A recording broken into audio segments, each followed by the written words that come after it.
দেখেন টমেটো ক্ষেত, তার মাঝখান থেকে টমেটো ক্ষেতের মাঝে একটা কিউট কিউট বেবি। এই কিউট বেবি সব ছিঁড়ে নিচ্ছে টমেটো।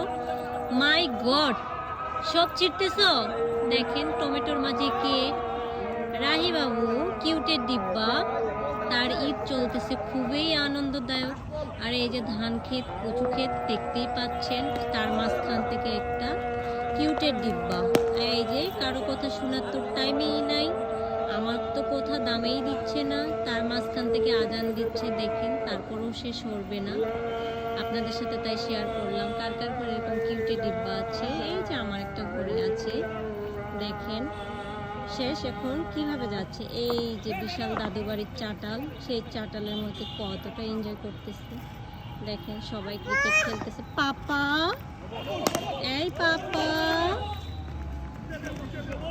ধুলাবালি গ্রামের মেয়ে হয়ে গেল আমার মেয়েটা। এত কিউট কিউট, মাশাআল্লাহ মাশাআল্লাহ, খুবই এনজয়। তার প্রথম ঈদ। এই যে দেখেন দাদু বাসায়। বাবা, এই বাবা।